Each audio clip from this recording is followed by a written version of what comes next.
Most daughters expect a sentimental toast on their 33rd birthday. My mother preferred a punchline, standing at the head of the table.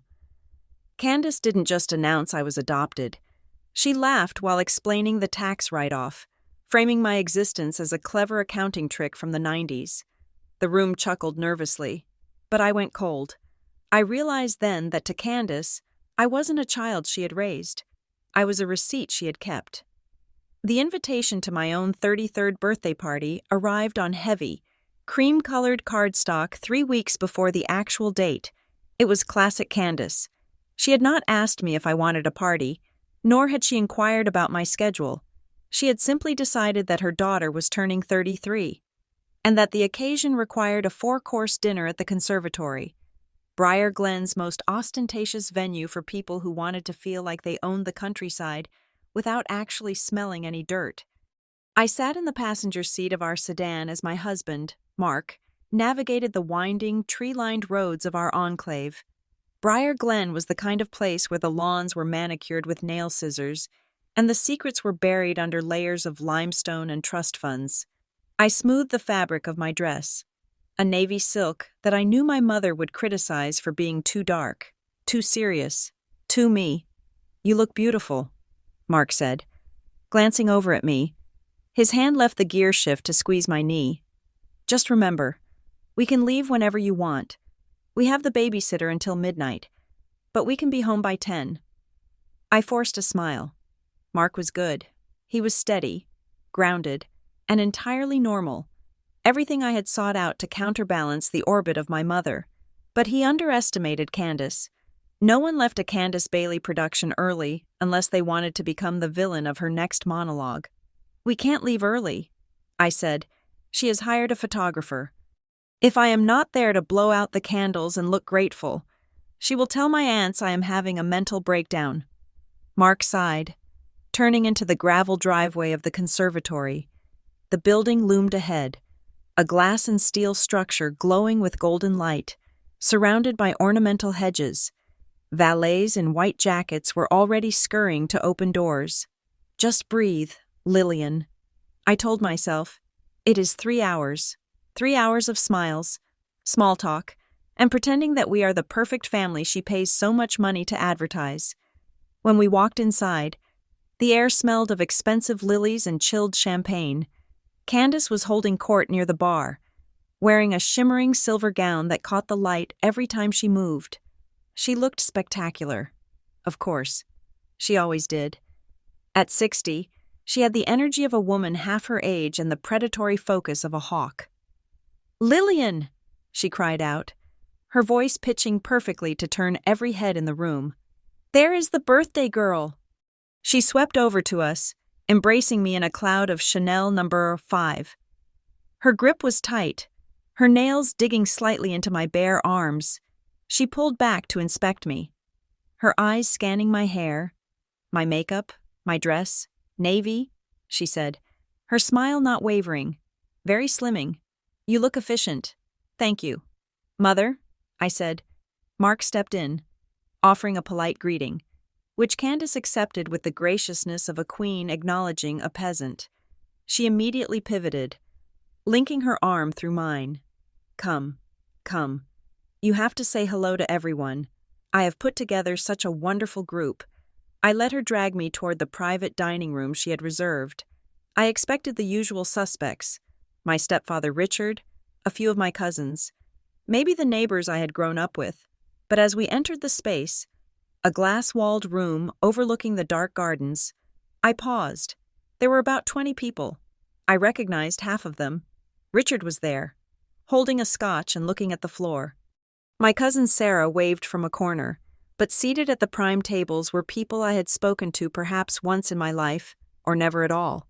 There were the Vances, a glossy couple who ran the local philanthropy circle, an organization Candace was desperate to chair.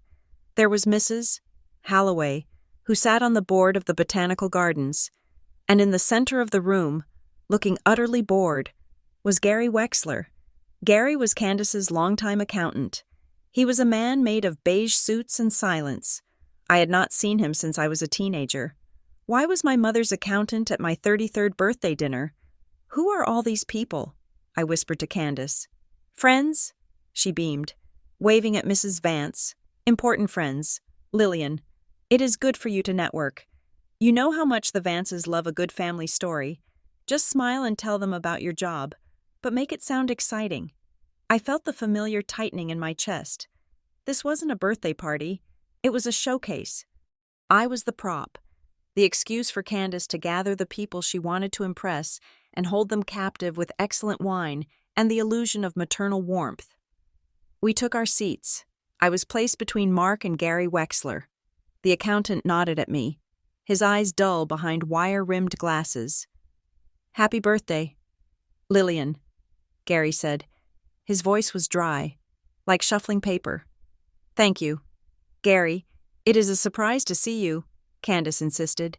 He said, taking a sip of water. She said it was a milestone year. I looked at him. 33 was hardly a milestone. It was just another year closer to the middle. But before I could press him, the waiters descended with the first course, and the performance began.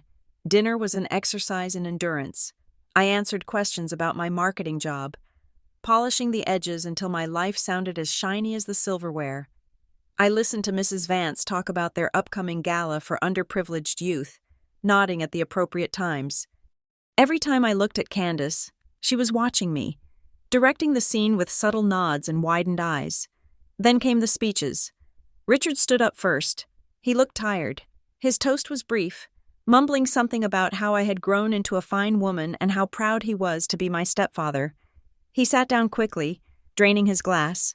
Then, Candace rose. She picked up her champagne flute and tapped it with a silver spoon. The sharp ring cut through the chatter. The room fell silent. Everyone, please, she began, her voice warm and honeyed.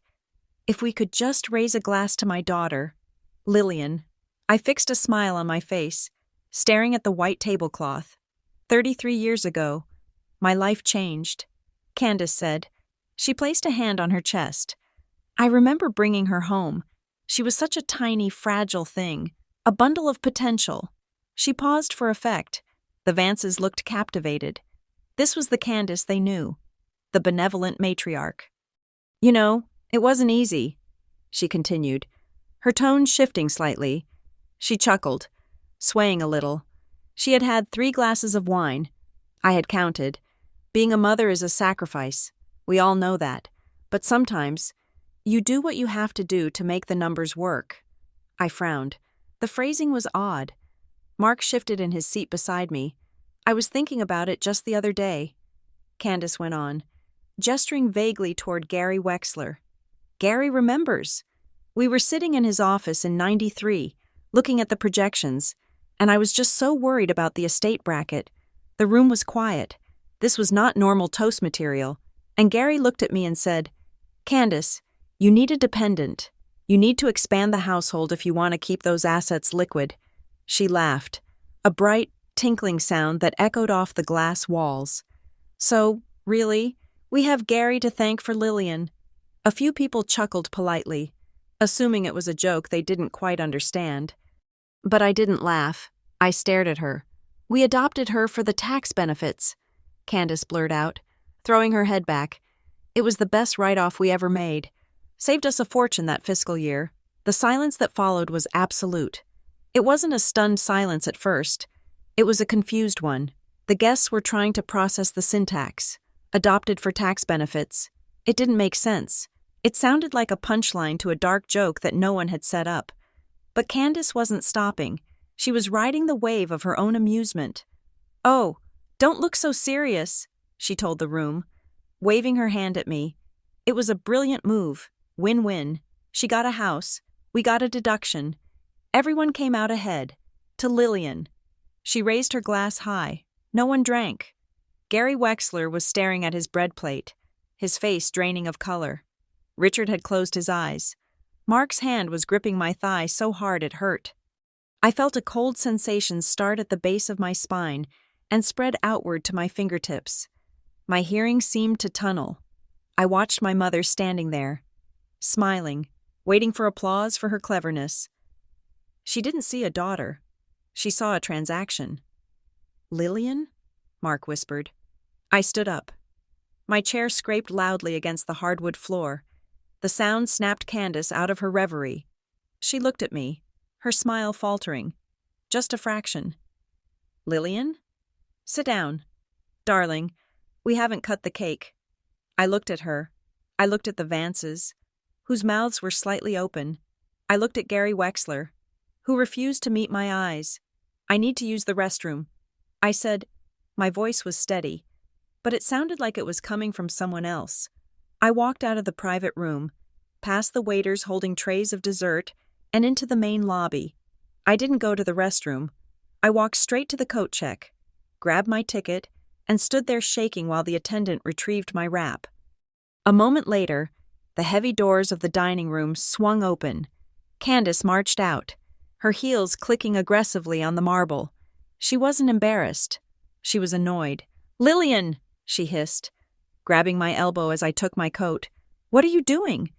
"You are making a scene." I spun around, pulling my arm away. "I am making a scene?" I asked. "You just told 20 people you adopted me for a tax deduction." "Oh, stop it," she scoffed, rolling her eyes. It was a joke. I was being charming, self-deprecating. "You have absolutely no sense of humor." I stared at her face.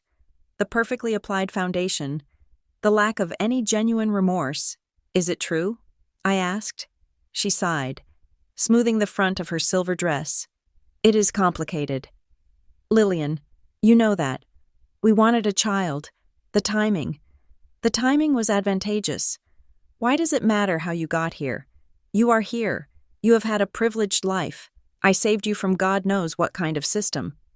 You should be thanking me, not storming out like a teenager." She was doing it again, twisting the reality until she was the victim and the hero all at once. She had saved me. I was the ungrateful rescue dog who bit the hand that fed it. Advantageous. I repeated. "Gary helped us structure it," she said, waving a hand dismissively. "It was just paperwork. Old paperwork. It has nothing to do with who we are now. Now, come back inside. Mrs. Vance wants to ask you about the marketing for the hospital drive." I looked at the dining room doors. I imagined going back in there, sitting down, and eating cake while the Vances analyzed me as a deduction. "No," I said. Candace's face hardened. "If you leave now." "Lillian, you are embarrassing me. I am leaving." "Mother." I turned and walked toward the exit. Mark was already there, holding the car keys, his face grim. He had followed me out, leaving the awkward silence behind. As we pushed through the front doors into the cool night air, the heavy oak door opened again. It was Richard. He didn't step outside. He just stood in the doorway, holding it open with one hand. He looked older than he had an hour ago. "Lillian," he said. I stopped. I wanted him to apologize. I wanted him to say Candace was drunk, that she was lying, that he loved me. "Don't pull threads you can't put back." He said. The wind rustled the hedges. "What?" I asked. "Just go home," he said, his voice low. "Leave it alone. It was a long time ago." He let the door close. The drive home was silent. Mark tried to speak once or twice, but I shook my head. I couldn't process comfort yet. I needed logic. I needed to understand what I had just heard. Tax benefits, estate bracket, structured it. These were not words you used for a child. These were words you used for a shell company. When we got inside our house, the babysitter was asleep on the couch. Mark woke her up and paid her while I walked straight to the home office. I didn't take off my coat. I didn't take off my heels. I pulled the plastic bin from the top shelf of the closet. It was the important docs box. Social security cards, titles, insurance policies. "Lillian," Mark said, standing in the doorway. "What are you looking for?" "Answers." I said. I dumped the contents onto the desk. Passports, deeds, marriage license. I dug through the pile until I found the blue folder labeled Lillian, Personal. I opened it. There was my birth certificate. I had seen it a dozen times, but I had never really looked at it. I had always accepted it as a piece of paper that proved I existed. Now, I scrutinized it under the desk lamp. It was a certificate of live birth, but the formatting was odd. The font used for my name was slightly different from the font used for the date. It looked like a reissued copy, not an original. I checked the date of birth, April 14th, 1993. Then I looked for the adoption decree. I found the finalization paperwork. The date stamped on the final judgment was October 12th, 1996. I did the math. I was 3 years old when it was finalized. That matched the family story. Candace always said she got me when I was a toddler. But then I looked at the bottom of the page. There was a section for placement agency. It was blank. I shuffled through the other papers. Vaccination records. The first one was dated November 1996. Where were the records from 1993 to 1996? If I was in the system, there should be foster care records. If I was a private adoption, there should be a lawyer's letterhead. There was nothing. My history began the month Candace signed the final paper. I sat back in the chair. Richard's warning echoed in my head. Don't pull threads you can't put back. He knew. They all knew. I didn't sleep that night. I sat in the living room, watching the sun come up over the perfectly manicured lawn that looked just like my mother's. At 9 o'clock, I called the county records office. County clerk. A woman's voice answered. Hi, I said. My name is Lillian Bailey. I am trying to access my full adoption file. I have my finalization papers, but I'm looking for the original birth certificate and the placement history. There was the sound of typing. Date of birth? April 14th, 1993. Adoption finalized October 1996 in Bryan County. The typing stopped. I am sorry. The clerk said, that file is sealed. I know it is sealed. I said, I am the adoptee. I am 33 years old. In this state, I am allowed to request my own information. Usually, yes, the clerk said, but this file has a level 4 restriction. What does that mean? It means it requires a court order to unseal. I can't even see the index. I gripped the phone tighter. Why would it have a restriction? I can't say. The clerk said, but looking at the date, 1996? Yes? We had some special procedures in the mid-90s. She said. Her voice dropped, becoming less bureaucratic and more guarded. There were several cases processed through the family court that were expedited. They usually have these blocks on them. Expedited by whom? I asked. I can't help you. Ma'am, you will need a lawyer. The line went dead. I put the phone down. Special procedures. Expedited. My mother hadn't just adopted me. She had used a side door. I went to work that day. But I didn't do any work. I sat at my desk and stared at a spreadsheet, moving cells around without looking at the numbers. I realized I was doing exactly what Candace had done, reducing life to data to make it manageable. I couldn't blow this up. Not yet. If I screamed at Candace again, she would cut me off. She would destroy the evidence. She would turn the family against me. She was already spinning the narrative. I was sure of it. I needed to be smarter. I needed to be the cold, calculating thing she had raised me to be. I went home early. Mark was still at work. I went back to the box of documents. I felt like I had missed something. I turned the blue folder upside down and shook it. A small, yellowed envelope fell out. It had been stuck between the back flap and the folder itself. It wasn't sealed. I opened it. Inside was a small slip of paper. Perforated on the edges like a tear-off stub from a donation receipt or a paycheck, the ink was faded. Dot matrix purple. Bright Harbor Children's Fund date. September 10th, 1996. Received from C. Bailey, amount, redacted / illegible. Memo, dependent placement. Lillian. I stared at the paper. Bright Harbor Children's Fund. I had never heard of it. It sounded like a charity, a nice, wholesome orphanage, but the word placement was typed in the same column as the financial code. And my name was listed not as a person, but as a line item. Candace hadn't just paid legal fees. She had made a payment to an organization for a dependent. I ran my thumb over the faded ink. This was the receipt for the transaction that Candace had laughed about over champagne. I wasn't a daughter. I was an acquisition. And I was going to find out exactly what I cost. The office of Elias Thorne was nothing like the polished, mahogany-paneled boardrooms my mother frequented. It was tucked away on the second floor of a converted brick row house in downtown Briar Glen, smelling faintly of lemon polish and old coffee.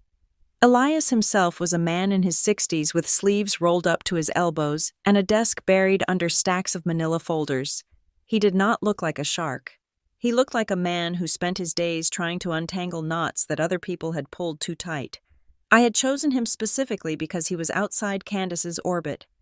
In a town like ours, finding a lawyer who hadn't played golf with my stepfather or chaired a committee with my mother was a logistical challenge. Elias leaned back in his creaking chair, studying the notes I had pushed across the desk. He took off his reading glasses and rubbed the bridge of his nose. "So, let me understand this. Lillian," he said, "you are 33 years old.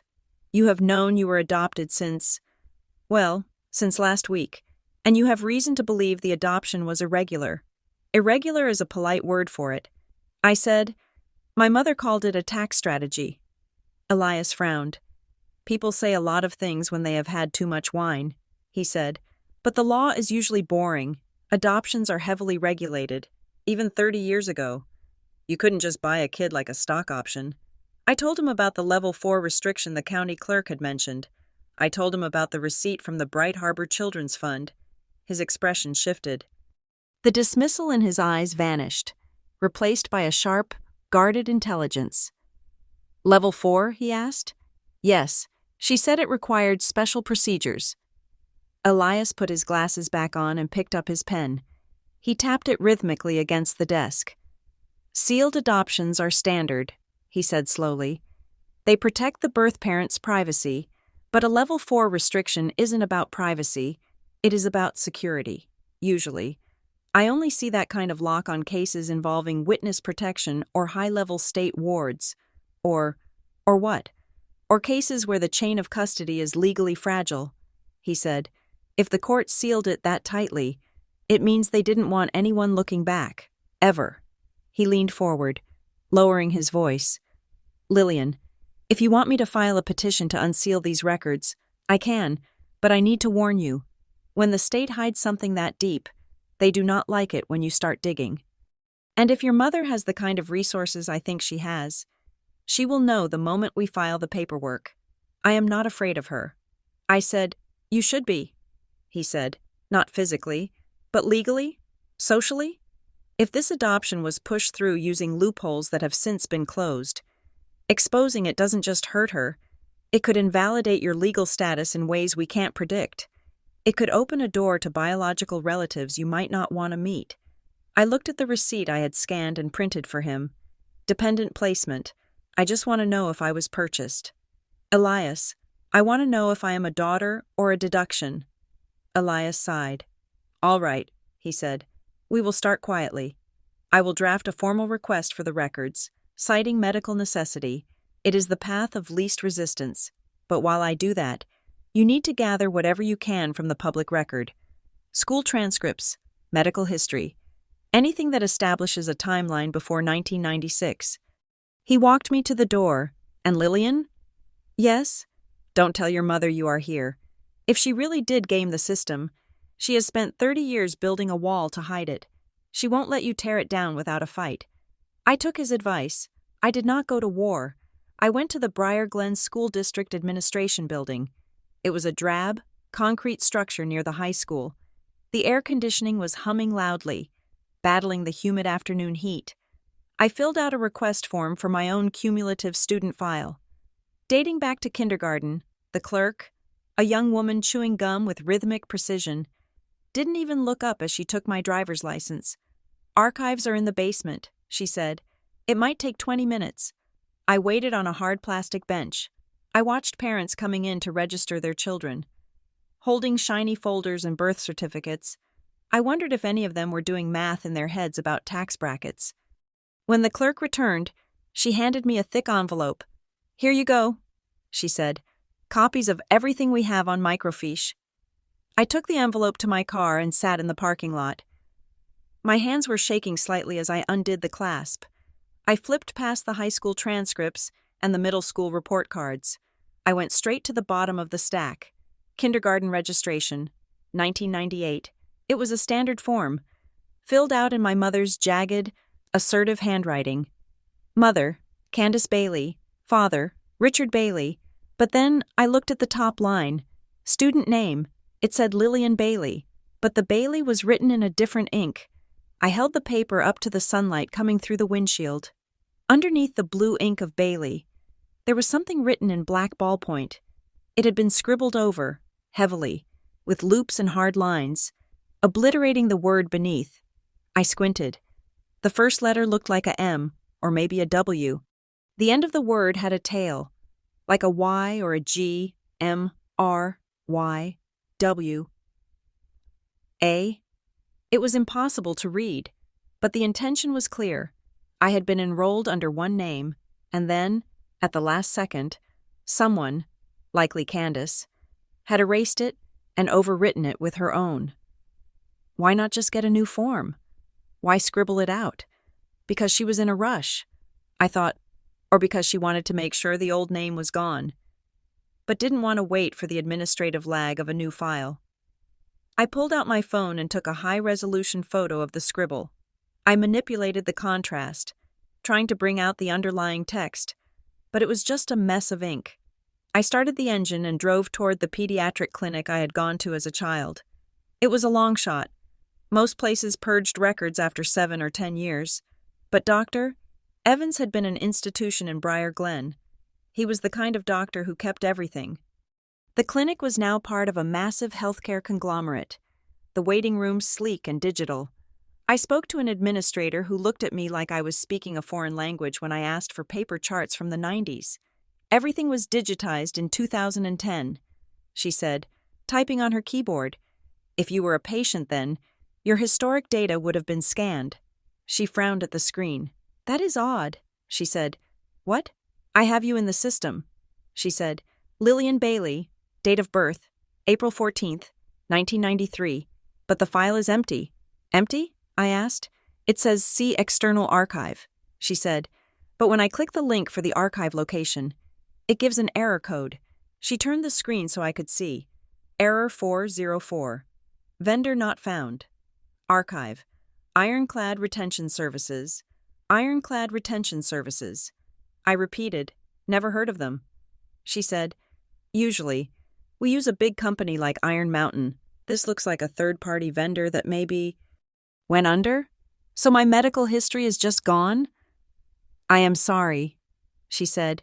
It happens when these small storage companies liquidate. If they didn't transfer the data back, it is just vaporized. I walked out of the clinic feeling lightheaded. School records altered. Medical records vanished to a ghost company. This wasn't just bad record keeping. This was a cleanup operation. You don't lose an entire childhood by accident. You lose it because someone paid to have it shredded. My phone buzzed as I got into my car. Mom calling. I stared at the screen. The picture I had assigned to her was a selfie of us from 2 years ago, drinking margaritas in Cabo. We looked happy. We looked like a mother and daughter who shared clothes and secrets. Now, the image looked like a forgery. I let it go to voicemail. 2 minutes later, a text arrived. Lillian, don't be dramatic. I am trying to give you something. Pick up. Then another. I booked us a trip. The Amalfi Coast. Just us. We need to reconnect. Please call me. I put the phone in the cup holder and drove home. When I walked into my kitchen, Mark was already there, cooking pasta. He looked relieved to see me. Your mom called the house line. He said, of course she did. She wants to take you to Italy. He said, she sounded manic. She said she wants to buy you a villa or look at villas. It was unclear. She is trying to buy my silence. I said, dropping my bag on the counter. I told him about the school record, about the scribble, about the medical files being gone. Mark turned off the stove. Lillian, he said gently, this is getting dark. It has always been dark. I said, I just didn't have the flashlight. My phone buzzed again. Another text from Candace. Also, I was thinking about your estate planning. We need to update your trust. Who is that lawyer you use at your firm? the one who handles the IP contracts. I want to make sure he's on the same page as Gary. I froze. She wasn't just offering a trip. She was fishing. She wanted to know if I had legal counsel. She wanted to know who I was talking to. She is scared, I whispered. What? Mark asked. She is asking about my lawyer. She never asks about my work. She is trying to figure out if I have hired someone. I typed back a lie. I don't use the work lawyers for personal stuff. We can talk about the trust later. I am tired. I put the phone face down. I need a drink. I said, and I need to see Sarah. Sarah had been my best friend since college. She was a brutally honest architect who had never liked Candace. She claimed my mother looked at people like she was deciding where to hang them on a wall. We met at a wine bar on the edge of town, far away from the conservatory and the country club crowd. I ordered a bottle of red and poured it before the waiter had even left the table. I told her everything. The toast, the tax benefits comment, the receipt, the scribble. Sarah listened without interrupting. She drank her wine, her eyes narrowing with every detail. When I finished, she sat back and exhaled smoke. Even though she didn't smoke. Okay, she said. So, your mother is a villain in a Dickens novel. That tracks. It is not funny. Sarah, I know it isn't, she said sharply. It is horrific. But Lillian, you need to ask yourself a question before you keep digging. What question? Do you want the truth? Or do you want permission to hurt her? I stared at her. What does that mean? It means you are looking for a smoking gun, Sarah said. You are looking for proof that she is a monster so you can finally stop trying to please her. You want to find out she bought you on the black market so you can walk away guilt-free. Is that wrong? I asked. My voice trembled. No, she said, reaching across the table to grab my hand. It is not wrong. It is survival. But you need to be careful, because if you find the truth, and it is just bureaucratic cruelty, if it is just rich people being gross with money and not some grand conspiracy, you still have to decide if you want her in your life. The facts won't decide for you. Boundaries are something you set, not something you win in court. I pulled my hand back. It isn't just bureaucratic. I said, she erased my name. Sarah. She erased who I was before her, then find out who that was. Sarah said, but do it for you, not to punish her, because if you do it to punish her, she will win. She is better at this game than you are. Sarah was right about one thing. I needed to know the mechanism. I needed to understand the machine that had processed me. Bright Harbor Children's Fund. I spent the next 2 nights on the internet, digging into digital archives. The organization didn't have a website. It had existed before every charity had a digital footprint, but there were traces. I found it on a list of dissolved nonprofits in the state registry. Dissolution date, August 2004. Reason, voluntary dissolution following state audit. I searched for the board of directors. The names were a who's who of Briar Glen's elite from the 90s, but one name stood out. Treasurer, Gary Wexler. Of course. The accountant, the man who sat next to me at the birthday dinner, the man Candace had credited with the idea. I searched for connections between Bright Harbor and Wexler's firm. Wexler Rook.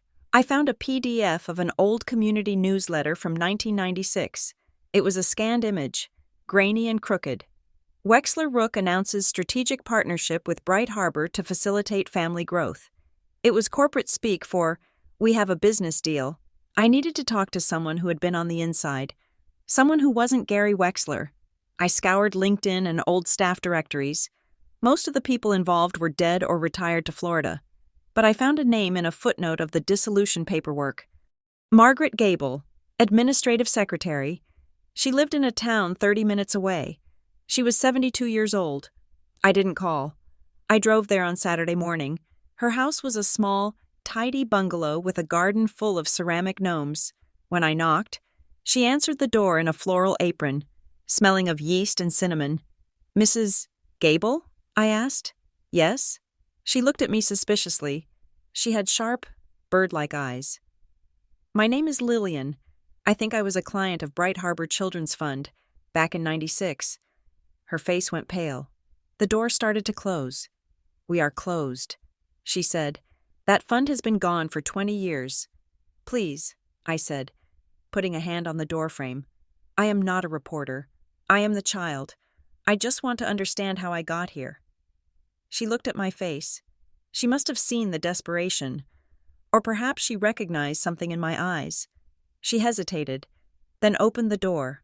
"5 minutes," she said. "I don't want any trouble." We sat in her living room. The furniture was covered in plastic. "I was just the secretary," she said, twisting a handkerchief in her hands. "I didn't sign the checks." "I know," I said. "I just want to know how it worked. My mother, she said it was a tax benefit." Margaret winced.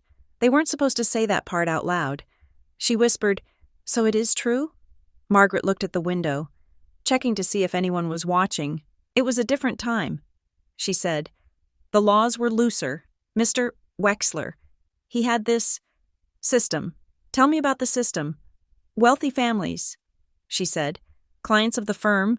They needed tax shelters, big ones, and they also wanted children, but the state agencies were slow. Too many questions. Too much waiting." She took a breath. "So Bright Harbor was set up. The families would make a donation, a large one, restricted gift, tax deductible, and then the fund would use that money to facilitate a placement. We had contacts, private attorneys, intermediaries in other counties, sometimes birth mothers who needed help. The money smoothed everything over, expedited the paperwork. And the child?" I asked, feeling sick. "The child was the result of the donation," she said. "On the books, it looked like charity. The families got the deduction for the gift, and they got the dependent tax credit once the adoption was finalized. It was efficient." She looked at me with pity. "We called them portfolio placements," she said softly. I closed my eyes. "Portfolio placements. And the records?" I asked. "Why is my file sealed so tight?" "Because of the audit," she said. "In 2004, the IRS started asking questions, not about the kids, about the money. Wexler shut it all down. They moved the files to private storage, sealed them under attorney-client privilege. If those files opened, a lot of powerful people would look like they bought human beings." She stood up. "You should go," she said. "Please, I have a pension. I can't lose it." I thanked her and left. I sat in my car for a long time, staring at the ceramic gnomes. I wasn't just adopted for tax benefits. I was part of a money laundering scheme where children were the inventory. When I got home, the house was empty. Mark was at the gym. I went into the living room and pulled down Candace's old scrapbooks. She had dozens of them, chronicling her life as the perfect mother and socialite. I pulled the volume labeled 1995 to 1997. I flipped through the pages, photos of me as a toddler, dressed in stiff lace dresses, looking bewildered. Photos of Candace holding me like an accessory. I was looking for a date. September 1996. The date on the receipt.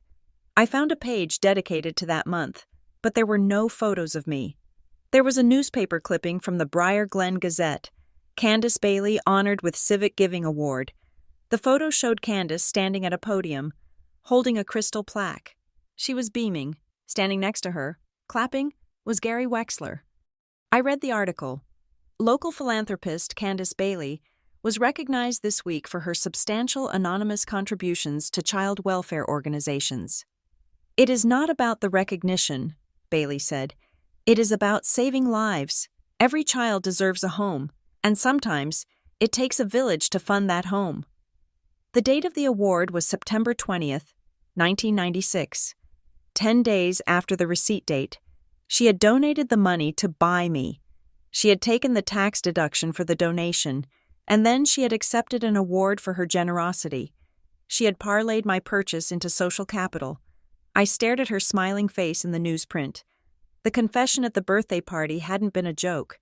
It had been a slip of the tongue from a woman who had gotten away with it for so long she had forgotten it was a crime. I heard the mail slot clatter. I walked to the front door. There was a single letter on the mat, addressed to me. The return address was the State Department of Vital Records. My hands shook as I tore it open. It was the response to the request Elias had told me not to send yet, but which I had secretly sent online the night after the party. Desperate for anything. Dear Ms. Bailey, regarding your request for case file BG 96-402, access denied. The requested records are sealed under Court Order 4402. Furthermore, the file is flagged as part of a protected financial instrument category. I froze. Protected financial instrument. But then I looked closer at the denial code at the bottom. Ref. FIN-88-asset-DEP. They had made a mistake. In the rejection letter, the automated system had included the internal classification tag, asset. My file wasn't in the family court database. It was cross-referenced with financial assets. I wasn't a person in the eyes of the state archive. I was a capital improvement. I gripped the letter. I had the receipt. I had the testimony of the secretary. And now I had the government admitting, in their own code, that I was an asset. Candace had wanted a perfect family. She had wanted a tax break. She had wanted an award. She had gotten all of them, but she had forgotten that assets appreciate, and sometimes they become volatile. I picked up my phone and dialed Elias Thorne. I have something, I said when he answered, and I think I am ready to pull the thread. The reference number FIN-88-asset-DEP was not a key that opened a door. It was a map that showed me where the door was hidden. I sat in my home office, the blinds drawn against the morning sun, and typed the code into the state's archived legal database. I wasn't using the public portal anymore. I was using a paralegal login Sarah had borrowed from a friend who worked in corporate litigation. It was a gray area, legally speaking, but I was long past caring about the rules. The code didn't lead to an adoption file. It led to a subdirectory of tax court filings from 2004. I scrolled through the list. Most of the documents were redacted. Black blocks of ink covering names and figures, but the metadata was intact. The category listed was tangible and intangible asset depreciation schedules. My adoption file was categorized alongside machinery and real estate. I kept digging. I cross-referenced the code with Bright Harbor's dissolution records. I found a procedural note regarding a whistleblower complaint filed in 2003 by a junior auditor named Ellen Krasinski. The complaint alleged misclassification of charitable outflows and improper characterization of dependent placements. The case had been settled out of court, sealed, quiet, but the settlement had a reference to a counterparty. Wexler Rook Accounting Group. It was the confirmation I needed. The adoption wasn't just a family matter. It was a business arrangement that had gone sour enough to require a payout. I needed to speak to my father. Richard was in the garage, polishing the chrome bumper of his vintage Jaguar. It was his sanctuary. The one place in the house where Candace's aesthetic control didn't reach. The air smelled of oil and sawdust. He looked up when I entered, his smile tentative. "Hey, kiddo," he said. "To what do I owe the pleasure?" I didn't smile back. I walked over to the workbench and leaned against it, crossing my arms. "We need to talk about 1996. Richard." He stopped polishing. The rag hung limp in his hand. He looked at the car, then at the concrete floor. "Anywhere but at me. Lillian." He started, his voice sounding tired. "Can't we just let the dust settle? Your mother is already climbing the walls. She thinks you hate her." "I don't hate her," I said. "I just want to know what she did. And I want to know what you knew." He sighed, wiping his hands on a shop towel. He looked smaller than I remembered, his shoulders hunched. "She wanted a baby," he said. "We both did. We tried for years. You know that. I know you tried." I said, "But when it didn't happen, you didn't just go to an agency. You went to Gary Wexler." Richard winced at the name. "Candace handled the details," he said. "She always handles the details. You know how she is. She finds a problem, and she fixes it. She wanted a child, and the agencies were telling us it would take 5 years. Candace doesn't wait 5 years for anything. So she bought me? No." Richard dropped the towel. "No, Lillian, it wasn't like that. We wanted you. I wanted you. When we brought you home, God, you were the most beautiful thing I had ever seen. I held you for 3 hours straight that first night. I believed him. That was the hardest part. I believed he loved me, but I also knew he was a coward. But the paperwork, Richard, I said softly, the tax benefits, the donations, you signed the returns. He leaned back against the Jaguar, looking defeated. I signed what she put in front of me, he whispered. I always have. It was a complicated year. Her consulting business had taken off. We had this massive influx of cash, and the tax bill was going to be enormous. Gary had this plan. He said we could help a charity, help ourselves, and get the family we wanted. It sounded efficient. Efficient, I repeated. That is the same word she used. I didn't understand the mechanics of it, he insisted. I just knew that if I signed the papers, the fighting would stop. She was so angry back then. Lillian, so stressed about the money and the image and the emptiness of the house. I just wanted peace. So you traded my identity for peace. He looked at me then, tears rimming his eyes. I gave you a father. He said, doesn't that count for anything? I looked at him, a man who had spent 30 years hiding in his garage while his wife constructed a reality that suited her balance sheet. It counts, I said, but it doesn't fix this. I walked out of the garage, leaving him alone with his car. I realized then that I couldn't be angry at him. He was just another asset Candace managed. He was the husband, a role he played to perfection. I was the daughter. We were staff. The next day, I met with a man named David Aris. I had found him through LinkedIn. He was a former associate at Wexler Rook who had left the firm in 2005. Right after the audit, he now ran a small, ethical bookkeeping service in the next town over. I had emailed him from a burner account. Attaching the scan of the receipt stub and the reference number, I told him I wasn't looking for money. I told him I was the dependent placement listed on the receipt. He agreed to meet me at a diner off the highway, far from the country clubs of Briar Glen. David was a nervous man with coffee-stained teeth and a habit of checking his watch. He didn't order food. You are the Bailey girl? He asked. I nodded. I am Lillian. He looked at me as if I were a ghost.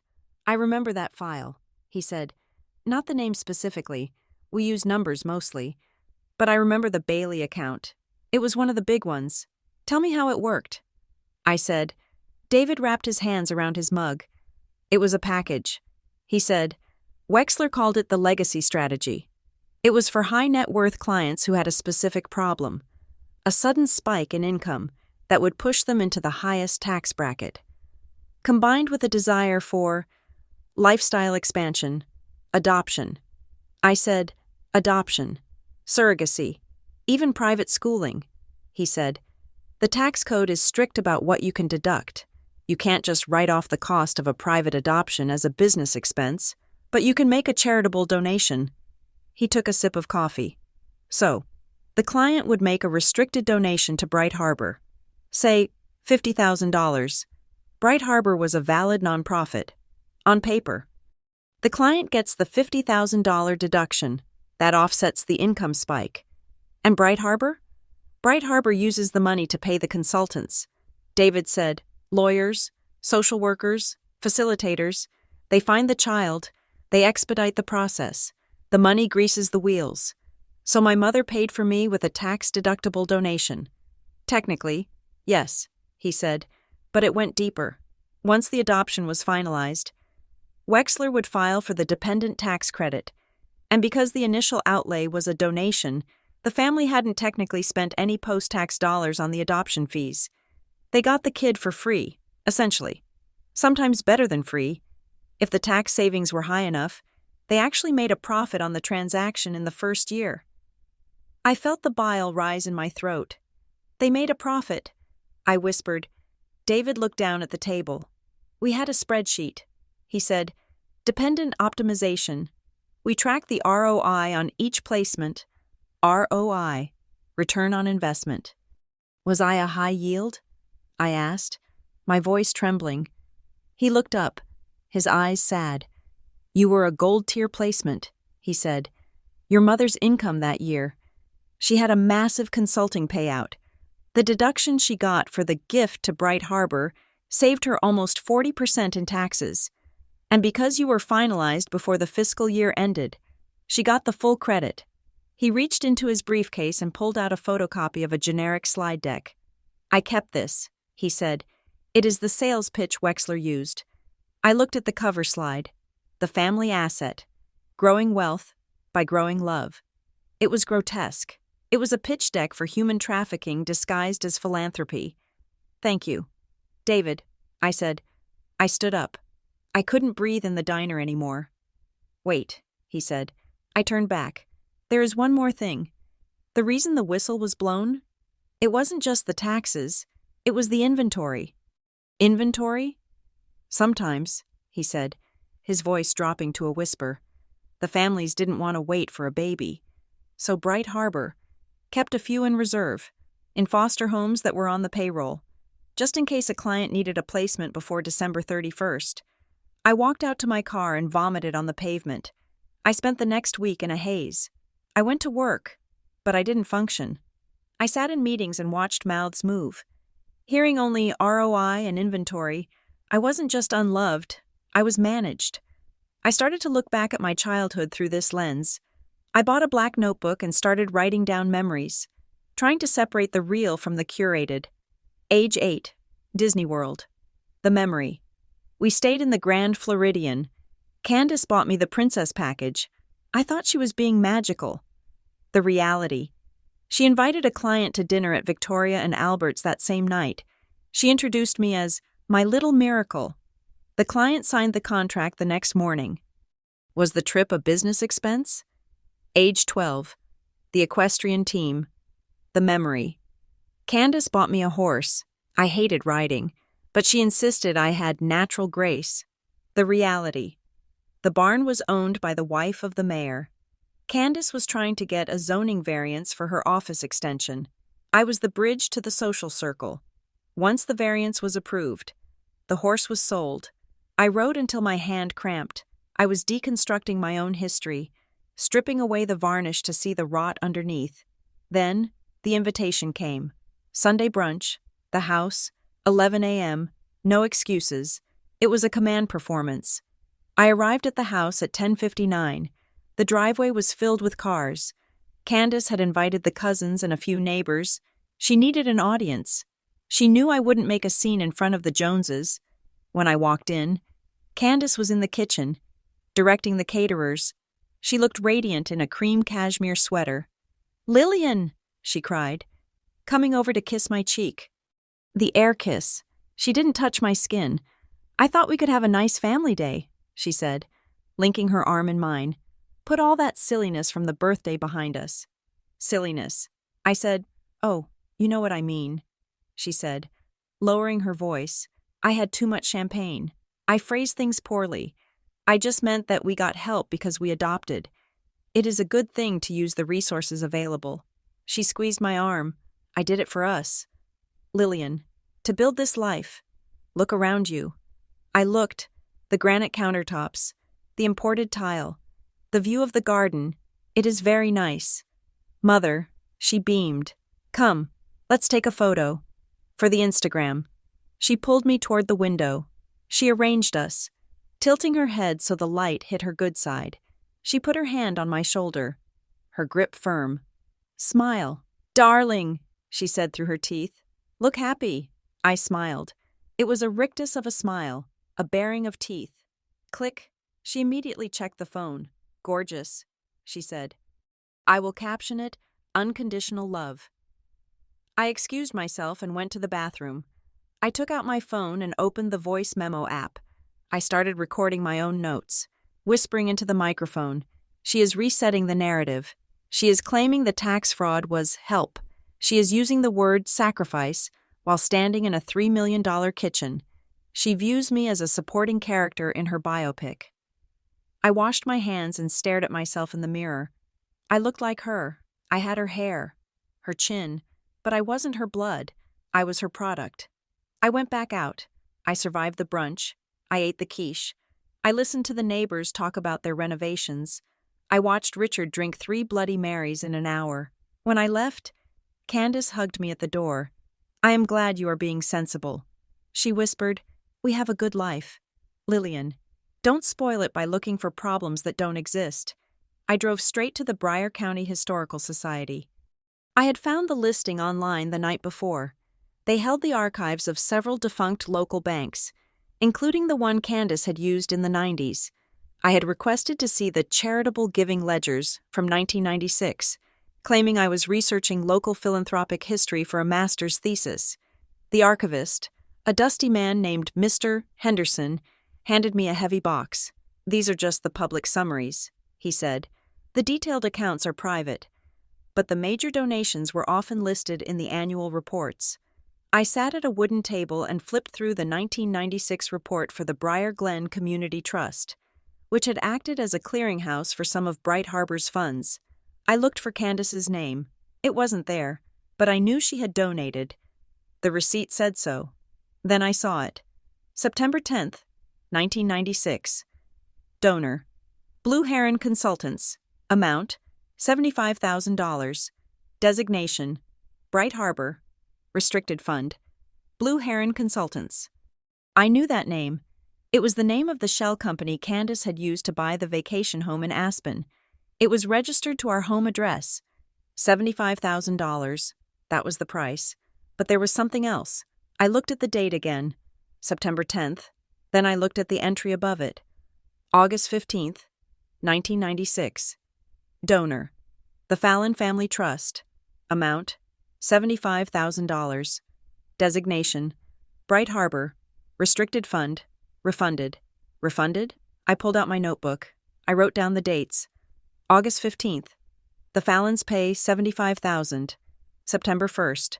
The Fallons get a refund. September 10th. Candace pays $75,000. I sat back. The Fallons. I knew the Fallons. They were another wealthy family in town. They had a son my age. Why would they get a refund? Because the product was defective? Or because the deal fell through? I realized with a jolt of cold clarity what had happened. I wasn't the Baileys' first choice. I wasn't even their placement originally. I was intended for the Fallons. The Fallons had paid for me. Then, something happened. Maybe they got pregnant. Maybe they changed their minds. They returned the merchandise.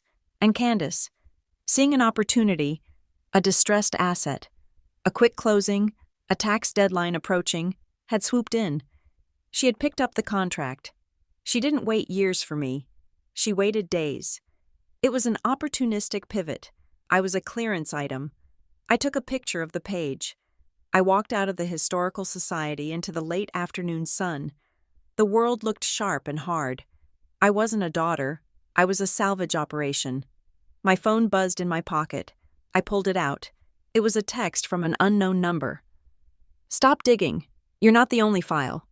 I stared at the screen. Then, a second message came through. An image. It was a photo of a document header. The paper looked old. The edges frayed. Wexler Rook. Internal memo. Confidential subject.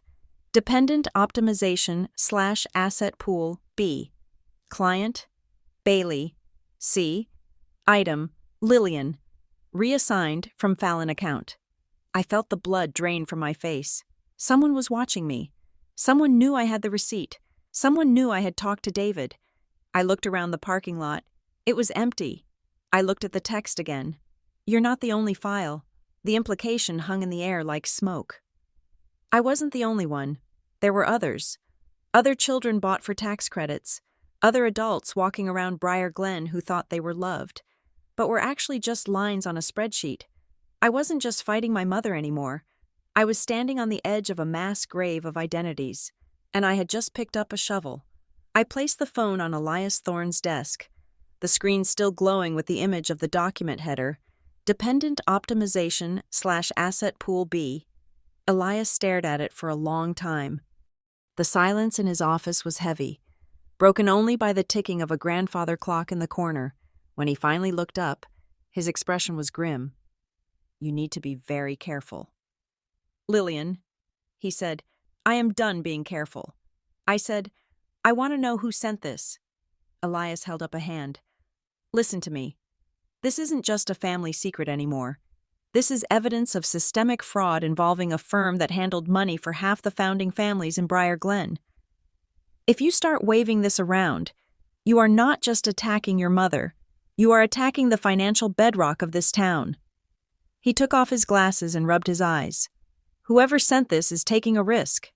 He continued, but you are the one standing in the open. My advice? Document everything, every text, every email, every interaction with your mother. Do not post anything on social media. Do not gossip with your cousins. And prepare yourself. Prepare for what? For the backlash, he said. People like Candace Bailey do not go down quietly. If she feels cornered, she will not attack you with facts, because the facts are on your side.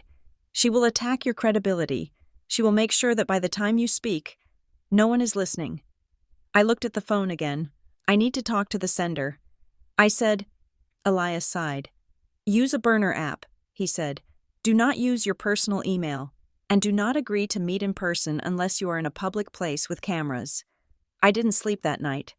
I sat in the guest room, which I had converted into a war room of sorts, and downloaded an encrypted messaging app. I used the number from the text to send a single message. I am listening. The reply came 3 hours later. At 2 a.m, I was an assistant in compliance. I scanned the physical files before they were shredded in 2004. I have the ledger for the Bailey/Fallon transfer. I typed back. My fingers cold. Why did she get a refund? The answer appeared in a bubble of gray text. She didn't get a refund. The Fallons got a refund. Your mother took over the contract, but to make the numbers work for the tax credit, she had to structure the payment as a fresh donation.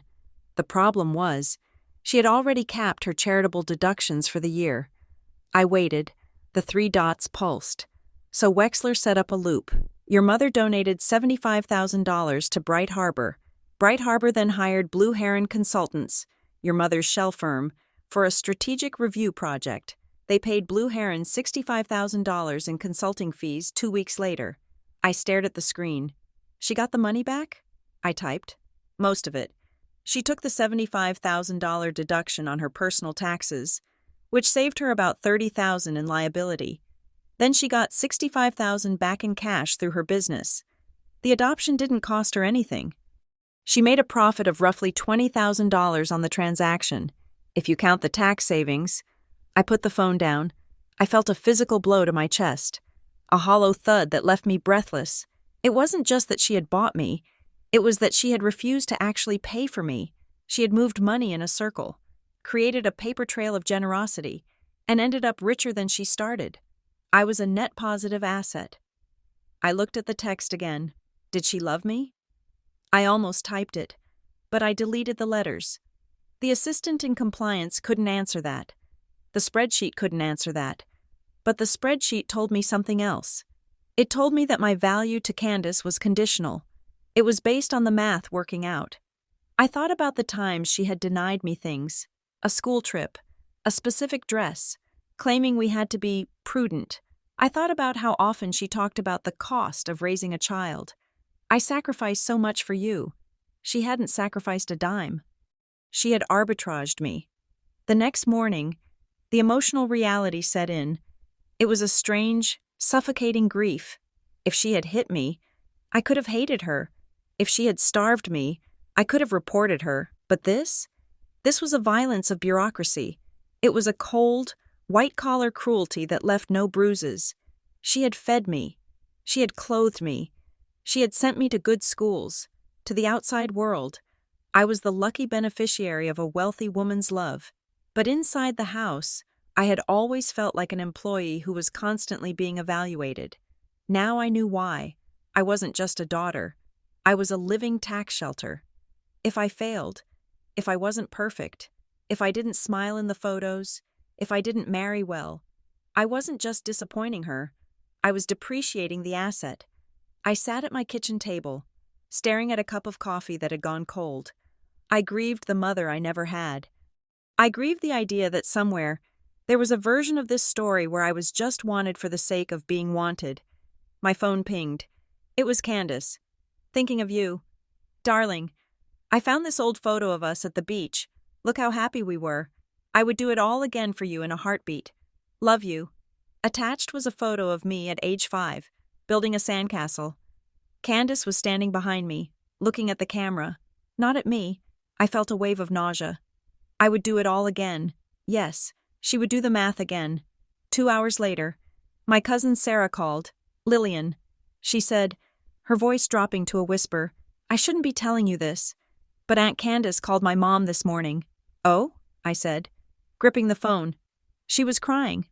Sarah said, she told my mom that you are having an episode. She said you are under a lot of stress at work and you have become paranoid. She said you are making up stories about the family because you are having a breakdown. She wanted to know if we should stage an intervention. My hand shook. Elias was right. She was poisoning the well. I am not having a breakdown. Sarah, I am finding out the truth. I know. Sarah said, I believe you. But Lillian, she is really selling it. She sounded terrified for you. People are going to believe her. She is the concerned mother. You are the erratic daughter. I hung up. I went to work. But the sanctuary of the office felt fragile. I worked in marketing for a mid-sized tech firm. It was a world away from Candace's social circle. Or so I thought. At 2:00, my boss, Karen, knocked on my door frame. Hey, Lillian, you got a sec? Sure. Karen came in and closed the door.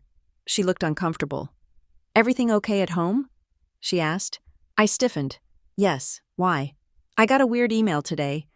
Karen said. From a Candace Bailey? My blood ran cold. What did she say? She sent it to my personal LinkedIn. Karen said. She said she was your mother and she wanted to give me a heads up that you might need some compassionate leave soon. She said you were dealing with some mental health struggles related to family trauma and asked me to be gentle with you. I stood up. The room spun slightly.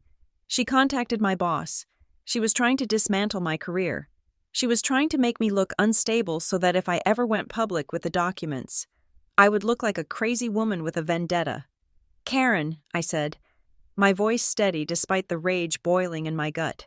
My mother is a narcissist who is currently trying to control me because I established some boundaries. I am not having a breakdown. I am perfectly capable of doing my job. Karen looked at me, assessing. She was a smart woman. She saw the steel in my eyes. Okay, she said. I thought it was over the line. I just wanted you to know. I won't reply. Thank you. When Karen left, I sat down and put my head in my hands. This was war. Candace wasn't just protecting herself.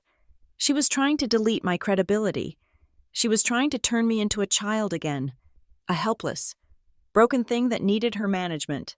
I left work early and went to the bank. If Candace was pulling levers, I needed to know what else she had access to. I sat with a personal banker and asked for a full credit report and a trace on any accounts linked to my social security number. The banker, a young man named Todd, tapped away at his keyboard. Okay, Ms. Bailey, I see your primary checking, your mortgage, your 2 credit cards, all standard. Is there anything else? Anything historical? He scrolled down. There is one closed account, he said, a joint savings line with Wexler Rook Custodial Services? My heart hammered. When was it opened? November 2011. Todd said, I did the math. 2011. I was 18. And when was it closed? January 2012. It was open for 3 months. What was the balance? It looks like $50,000 was deposited on November 1st, and $50,000 was withdrawn on January 15th. I stared at the screen. When I turned 18, Candace had opened an account in my name using a custodial service connected to her accountant. She had parked $50,000 there for 90 days, then moved it out. Why? To hide assets? To establish credit history? To launder another consulting fee? It didn't matter. What mattered was that she had used my identity as a financial instrument the moment I became a legal adult. She had waited for my 18th birthday not to celebrate my independence, but to utilize my fresh Social Security status, and she had done it without ever telling me. I printed the report. I had the receipt from the adoption. I had the text about the loop, And now I had proof that the exploitation hadn't stopped in childhood. I drove to her house. Mark wanted to come with me. He wanted to scream at her, but I told him no. This had to be precise. If I screamed, she would win. She would tell everyone I was hysterical. I needed to be as cold as the spreadsheet she had kept me in. I used my key to let myself in. It was 6 o'clock. Candace would be in the sunroom, having her evening glass of Chardonnay. She was there. She was arranging white hydrangeas in a crystal vase. The room was bathed in golden light. It looked like a scene from a magazine. "Lillian," she said. Looking up, she didn't look surprised. She looked relieved, as if she had been waiting for me to come to my senses. "I am so glad you came," she said, reaching for a second glass. "I was just telling Richard that we need to—" "Sit down." "Mother." I didn't yell. I spoke with the flat effect of a judge delivering a sentence. Candace paused. She set the flower stem down. "Excuse me? Sit down. We are going to have a conversation, and you are going to listen." She bristled, her eyes narrowing. "I don't like your tone. Lillian, I have been worried sick about you. I even had to reach out to your boss because I was so— I know you called Karen. I said, and I know you called Aunt Judy, and I know about the account you opened when I was 18, and I know about the consulting fees from Blue Heron." The silence that fell over the sunroom was absolute. The air conditioner hummed. A bird chirped outside. Candace's face didn't crumble. It froze.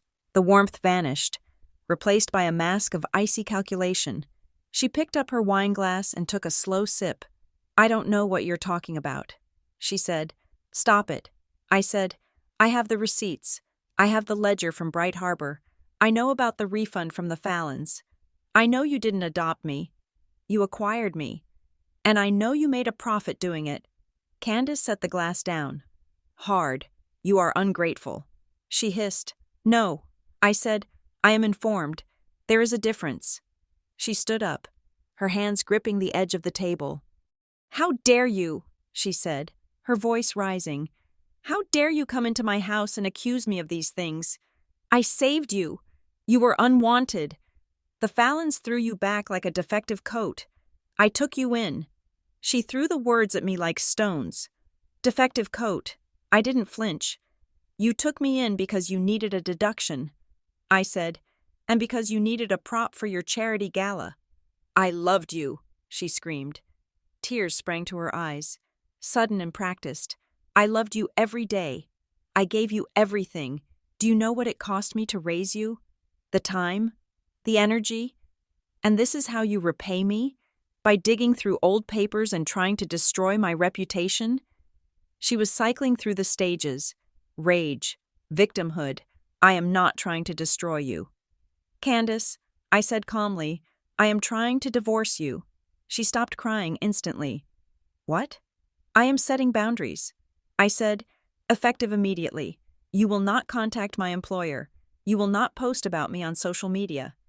You will not tell people I'm having a breakdown. If you do, I will release the documents." "You wouldn't?" she said. "It would humiliate you. Everyone would know you were a charity case." I smiled. It was a cold, sharp smile. "I don't care," I said. "I have nothing to lose. You have a gala to plan. You have a reputation to protect. If you push me, I will show the world that Candace Bailey's philanthropy is nothing but tax fraud wearing a designer dress." She stared at me. She was assessing the threat level. She realized, perhaps for the first time, that she hadn't raised a fool. She had raised a woman who learned from the best. "Fine," she said, her voice dropping to a whisper. "You want space? Take space. But don't come crawling back when you need money. I am writing you out of the will." "Lillian, I expected that." I said, "You can keep the money. It was never really mine anyway. It belongs to the IRS." I turned to leave. "Lillian," she said. I stopped at the door. "Without me, you would be nothing," she said. "You would be some poor trash in the system. I made you." I looked back at her. She looked small in the large, beautiful room. "You didn't make me," I said. "You just filed the paperwork." I walked out of the house. I felt lighter than I had in years. The cord was cut. I sat in my car and breathed. I had done it. I had faced the monster and realized she was just a small, greedy woman. But I knew it wasn't over. Candace wouldn't stop. She would just change tactics. She would be quiet for a week, and then she would find a new way to leverage the narrative. I needed the final nail. When I got home, Mark was waiting on the porch. He held up a large, brown envelope. This came via courier. He said, "While you were gone." I took the envelope. It was from Elias Thorne's office. To Lillian Bailey. From E. Thorne. Unsealed supplement / court order 4402. I opened it right there on the porch steps. It wasn't the full file. But it was a single page that the judge had released based on Elias's argument about medical necessity and identity. It was a copy of a document titled Sponsorship Agreement. It was dated October 1996. It was signed by Candace Bailey and a representative from Wexler Rook. I read the first paragraph. Whereas the sponsor, Candace Bailey, agrees to assume financial responsibility for the dependent, Lillian. The agency, Bright Harbor, agrees to provide ongoing image rights and promotional usage of the dependent's likeness for a period of 18 years, to be used in all fundraising and brand-building activities for the sponsor's related business entities. I read it twice. Promotional usage of the dependent's likeness. My childhood wasn't just a tax write-off. It was a marketing contract. She had legally signed an agreement that gave her the right to use my face to sell her brand. Every Christmas card, every gala photo, every newspaper clipping, it was all contractually obligated. I wasn't a daughter. I wasn't even a deduction. I was a billboard. I looked at Mark. She didn't just buy me. I said, my voice shaking, she licensed me. I handed him the paper. I am not going to just reveal her. I said, I am going to void the contract. The conference room in Elias Thorne's office was small, windowless, and smelled faintly of dust and old law books. It was the perfect bunker for a war that was being fought entirely on paper. Elias stood at a whiteboard, a dry erase marker in his hand. He had drawn a circle in the center and written Candace in red ink. Around her, he had mapped the satellites of her power. Wexler Rook sat to the left, the mechanics of the operation. Bright Harbor sat below, the defunct shell that had processed the money, and to the right. He had written the philanthropy circle. This is the ecosystem, Elias said, tapping the board. It is a closed loop. Wexler handles the money. Bright Harbor provides the cover, and the philanthropy circle provides the social capital. Your mother sits in the middle, directing traffic. I stared at the diagram. It looked like a conspiracy theory, but every line connecting the names was backed by a document in the binder sitting on the table. And here, Elias said, drawing a square at the top, is the pressure point. He wrote, "The Golden Bough Gala. It is 2 weeks away." He said, "It is the biggest event of the season. The invitation list is a who's who of the state, and the guest of honor, receiving the Lifetime Achievement Award for her work with, you guessed it, at-risk children, is Candace Bailey." I felt a cold knot tighten in my stomach. "She is going to accept an award for saving children," I said, "while she holds a contract that treats her daughter like a billboard." "Exactly," Elias said. He capped the marker. "She needs this night to go perfectly. It is the capstone of her career as a benevolent matriarch. If the truth comes out before the gala, she can spin it. She can say you are troubled. She can claim it is a misunderstanding. But if the truth comes out at the gala, or to the board members right before she steps on stage, then the narrative breaks." I said, "It shatters," Elias corrected. "But you have to be precise. Lillian, we are not going in with torches. We are going in with a scalpel." He sat down opposite me. "We need one more thing," he said. "We have the receipt. We have the sponsorship agreement. We have the text messages about the financial loop. But we need something that proves intent. We need something that shows this wasn't just a desperate mother making a bad choice in 1996. We need proof that she viewed this as a long-term business strategy." My phone buzzed on the table. I picked it up. It was the secure messaging app. The whistleblower had sent a final image. It was a photograph of a memo, typed on Wexler Rook letterhead, dated January 4th, 1997. 3 months after my adoption was finalized. The subject line read, Client Retention Dependent Utility Projection. I opened the image and zoomed in. The text was dry, corporate, and horrifying. Regarding the Bailey asset, Lillian. Following the successful acquisition and the realization of the immediate tax credits, we recommend a 12-year strategy to maximize the charitable offsets by positioning the dependent as the face of the family's charitable brand. The client can justify ongoing deductions for lifestyle expenses, travel, wardrobe, events, by classifying them as promotional costs related to the nonprofit partnership. I read it out loud to Elias. My voice didn't shake. I had gone past shaking. I was in a place of cold, crystalline clarity. Dependent utility projection. I repeated. Elias took the phone from me and adjusted his glasses. He read the memo, his jaw tightening. This is it, he said softly. This proves it wasn't about love.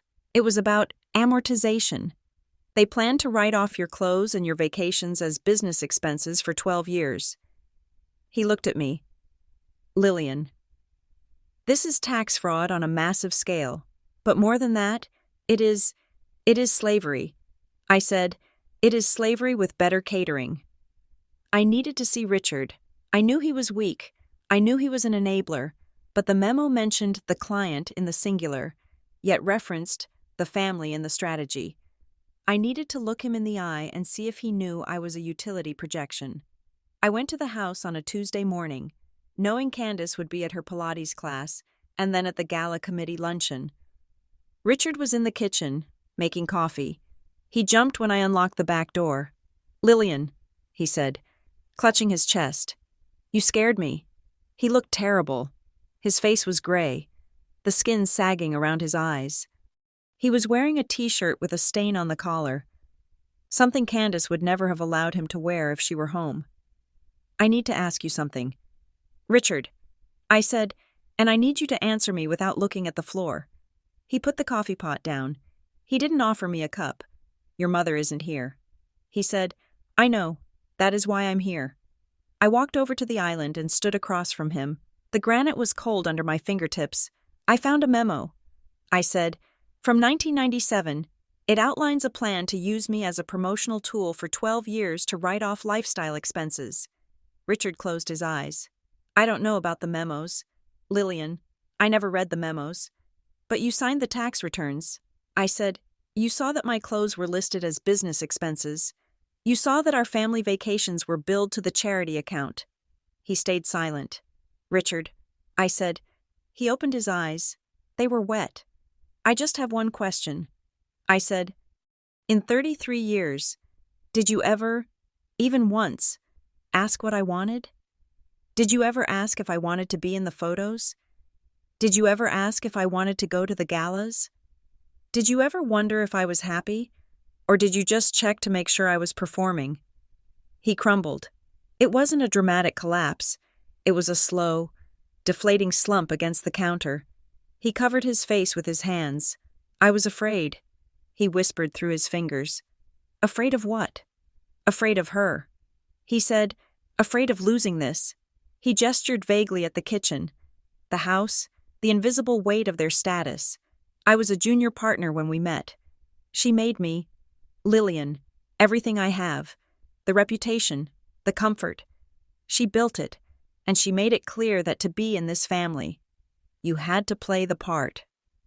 He looked at me then, and I saw the truth. He wasn't a monster. He was a hostage who had fallen in love with his captor's lifestyle. I wanted to ask, he said, his voice trembling. There were times when you were a teenager and you would come home from those events looking so tired. I wanted to tell you to scrub the makeup off and just go play, but I knew if I undermined her, she would cut me out. She would turn you against me. So you let her use me to keep your heated floors. I said, I am sorry. He sobbed. It was a pathetic, wet sound. Lillian, I am so sorry. I looked at him. I felt a strange, distant pity. He was a man who had sold his soul for comfort, and now he was old, tired, and afraid of his own wife. "I accept your apology, Richard," I said quietly, "but I don't respect it." I left him crying in the kitchen of the house he didn't really own. I drove to the city limits, to a small coffee shop near my office. I needed to breathe air that didn't smell of lies and expensive potpourri. I met Vivian there. Vivian was the senior vice president of operations at my company. She was 60 years old, with silver hair cut in a sharp bob, and a laugh that sounded like a trumpet. She had mentored me for 5 years, teaching me how to navigate corporate politics with integrity. She had never met Candace. I sat down opposite her, my hands wrapped around a mug of Earl Grey. I told her everything, not the legal details. I kept those safe, but the emotional truth, the adoption, the tax strategy, the realization that my mother was a branding manager who had hired a child. Vivian listened. She didn't gasp. She didn't interrupt.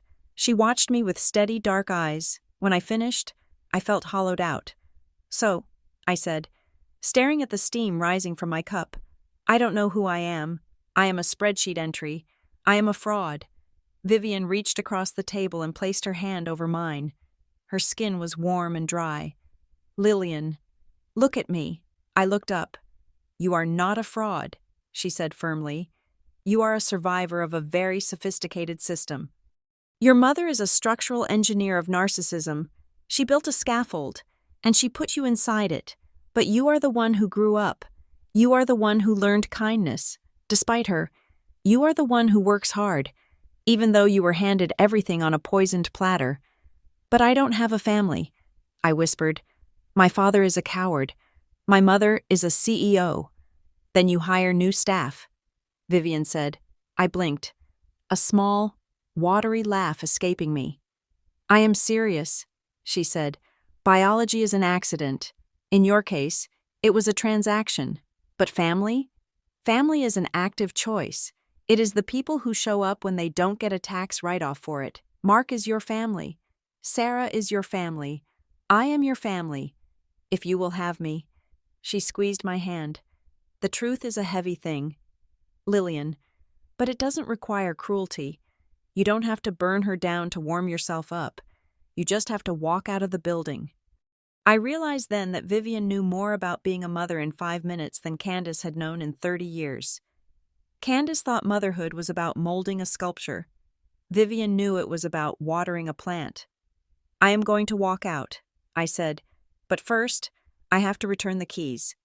Candace made her move 2 days later. She didn't call. She didn't text.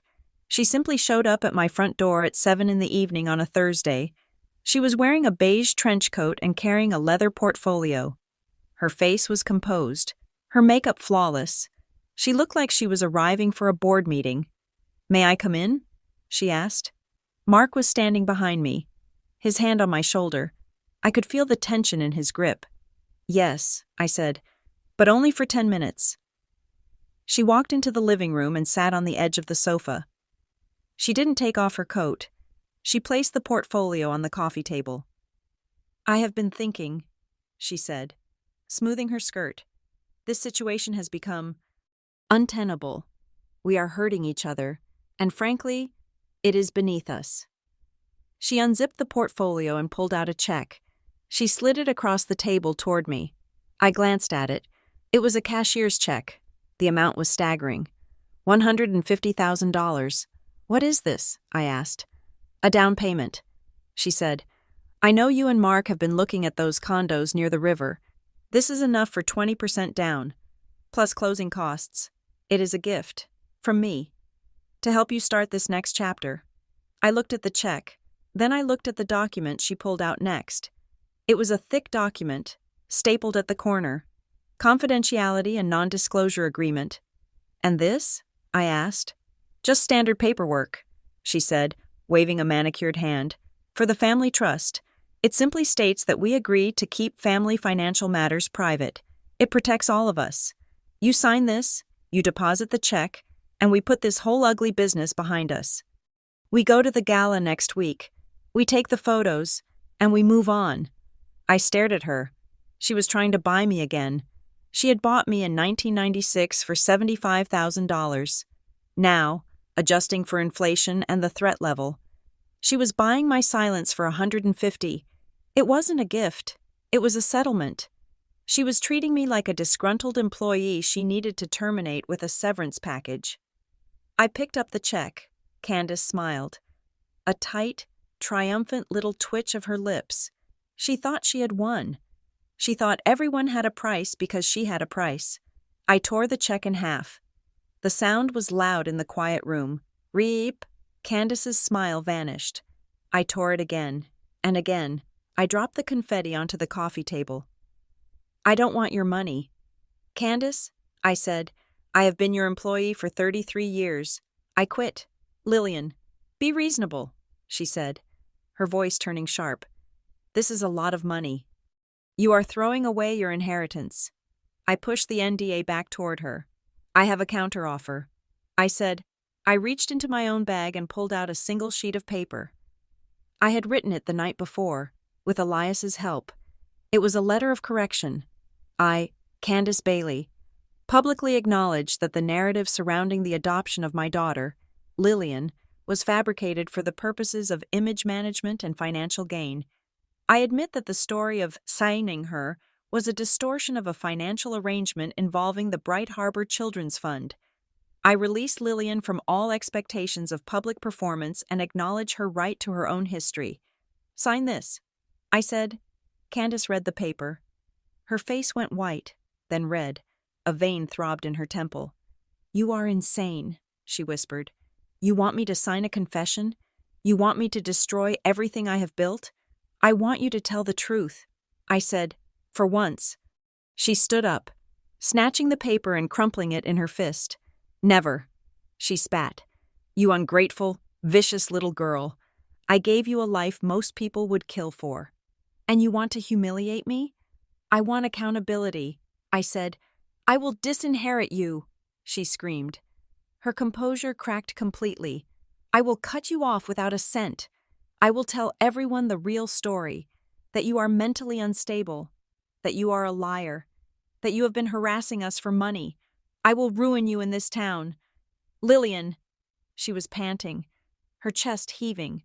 The mask was gone. This was the real Candace, the cornered animal. Do it, I said. Tell them whatever you want. But remember, I have the receipts, and unlike you, I am not afraid of the truth. She stared at me with pure hatred. Then she grabbed her portfolio and marched to the door. You are dead to me, she said, her hand on the knob. She slammed the door so hard the windows rattled. Mark exhaled, a long, shaky breath. Are you okay? He asked. I looked at the torn pieces of the check on the table. Yes, I said, I am fine. She just fired me, and I have never felt freer. The next week was a blur of preparation. Elias and I assembled the packet. We didn't include the hearsay. We didn't include the emotional notes. We included only the hard, undeniable facts. Exhibit A, the Bright Harbor receipt. Exhibit B, the sponsorship agreement regarding promotional rights. Exhibit C, the dependent utility projection memo. Exhibit D, the ledger showing the refund loop with the Fallons. Exhibit E, the notarized affidavit from the whistleblower. Exhibit F, the screenshots of Candace's attempts to contact my employer. We made 12 copies, one for each member of the board of directors of the foundation that had succeeded Bright Harbor. We put them in plain black folders, no drama, no ribbon, just the truth, bound in plastic. Elias briefed me on the plan. The gala starts at 7 with cocktails. He said, the dinner is at 8. The presentation honoring Candace is at 9. We need to intercept the board members during the cocktail hour. We need to get them into a room and show them the file. They will try to kick us out. I said, they can't. Elias said, I bought a table. I smiled. Elias was expensive, but he was worth every penny. We are not there to make a scene in the ballroom, Elias reminded me. We are there to force the board to make a choice. They can honor a fraud and risk being dragged down with her when we release the files to the press tomorrow. Or they can cut ties tonight, They will protect the institution. I said, "They always do." "Exactly," Elias said. "And tonight, protecting the institution means sacrificing Candace." The night of the Golden Bough Gala arrived with a heavy, humid heat. I wore a dress I had bought myself. It was dark green, sharp and structured. It didn't look like a dress Candace would have chosen. It looked like armor. Mark wore his tuxedo, looking grim but ready. We drove to the venue, a sprawling historic mansion on the outskirts of Briar Glen. The driveway was lined with valet attendants and paparazzi. This was the Super Bowl of Briar Glen society. As we walked up the red carpet, I saw the posters. They were huge, printed on foam board, displayed on easels every 10 feet. Candace Bailey, A Legacy of Love. Candace Bailey, 30 Years of Caring. And then I saw the slideshow projected onto the massive white columns of the portico. It was a loop of photos. There was Candace, looking young and glamorous in 1996. There was Candace cutting a ribbon at a hospital. And there was me at 3, holding a teddy bear. Me at 7, handing a bouquet to a donor. Me at 12, riding the horse I hated. Me at 21, graduating college, with Candace's arm draped over my shoulder like she owned the gown. The caption under the loop read, "The Heart of the Home, How Motherhood Inspired a Movement." I stopped. I watched my own face dissolve into Candace's logo. I wasn't a person to them. I was content. I was the stock photography for her brand. Mark squeezed my hand. "You ready?" he asked. I looked at the projection one last time. I looked at the little girl who had smiled because she was told to, who had posed because she wanted to be loved. "I am going to get her back," I said. "Get who back?" "The little girl."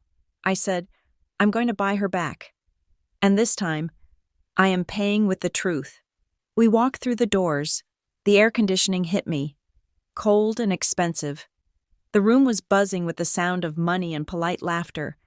Across the room, near the stage, I saw Candace. She was wearing gold. She looked like a trophy. She didn't see me yet. She was too busy basking in the light. I tightened my grip on the black folder in my hand. "Let's find the board," I said. We moved into the crowd. The music swelled. The slideshow played on. And I stepped forward to dismantle the monument my mother had built on top of my life. The green room behind the main ballroom was not green.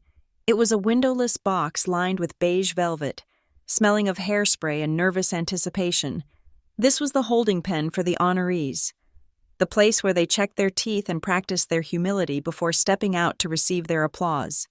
Tonight, however, it was a tribunal. Elias Thorne had arranged the meeting with the surgical precision he was famous for. He had contacted the chairman of the foundation, Marcus Sterling, and the gala's lead organizer, Mrs. Halloway, requesting a 5-minute emergency briefing regarding a legal liability involving the guest of honor. When Mark and I walked in, flanked by Elias, the air in the room shifted from celebratory to arctic. Marcus Sterling was a man who looked like he had been carved out of old money. He held a tumbler of scotch and frowned at us. Mrs. Halloway, wearing a dress that cost more than my car, looked annoyed. "This is highly irregular." "Mr. Thorne," Marcus said, "we are 40 minutes from the presentation. Candace is already at the head table. We are here to save you from a public relations catastrophe," Elias said calmly. He placed the black folder on the glass coffee table. I stood next to him. My hands were clasped in front of me, steady and still. I was not the hysterical daughter Candace had warned them about. I was the evidence. "Mrs. Halloway glanced at the folder. "What is this?" she asked. "Is this about the family dispute Candace mentioned?" "She told us her daughter was going through a difficult time." I stepped forward. "I am not going through a difficult time." "Mrs. Halloway," I said, "I'm going through the archives." I opened the folder. I didn't start with the emotions. I started with the money. "This is a sponsorship agreement dated October 1996, I said, pointing to the document. It was signed by my mother and the predecessor of this foundation, Bright Harbor. It grants the sponsor, my mother, Exclusive rights to use my likeness for promotional purposes in exchange for a structured donation cycle. Marcus frowned, leaning in. Promotional purposes? He asked. You were a child. Exactly. I said, I was an asset. And this, I flipped the page to the internal memo, is the strategy document from her accounting firm. It outlines a 12-year plan to utilize my adoption to offset lifestyle expenses by classifying them as brand-building costs for the charity partnership. The room went silent. Marcus picked up the memo. His eyes scanned the lines of text. Dependent utility projection, asset pool B, client retention strategy. His face went gray. This is authentic? He asked, looking at Elias. We have the chain of custody, Elias said. We have the whistleblower affidavit, and we have the ledger showing the circular payments. Marcus looked at Mrs. Holloway. If we give her this award, he said, his voice low, and this comes out tomorrow, it will look like we were complicit in a human trafficking tax scheme. Elias finished. Mrs. Holloway looked at me. Her expression was a mix of horror and defensive anger, but Candace has given millions.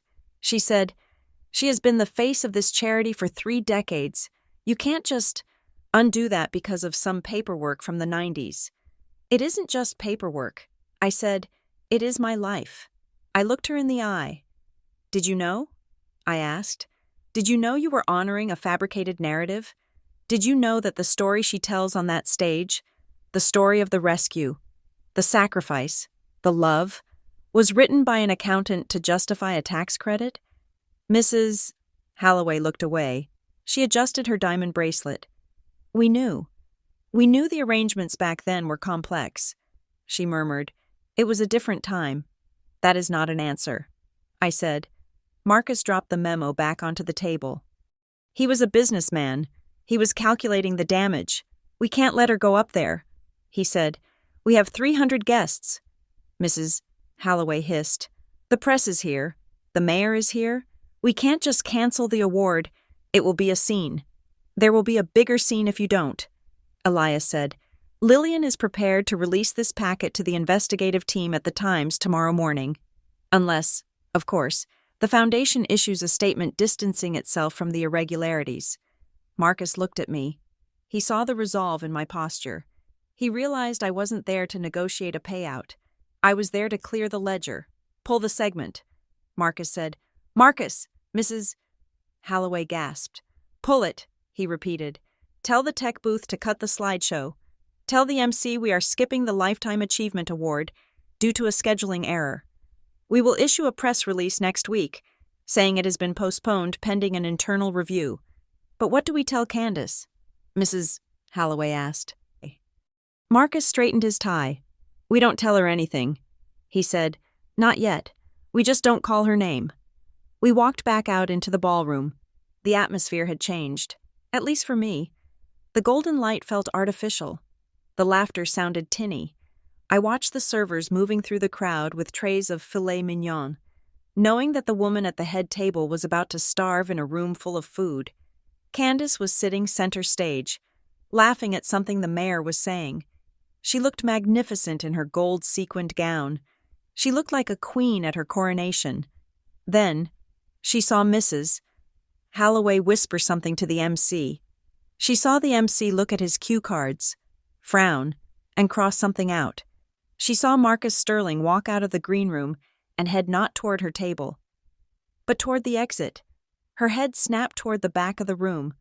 Her eyes scanned the crowd until they locked on mine. She knew.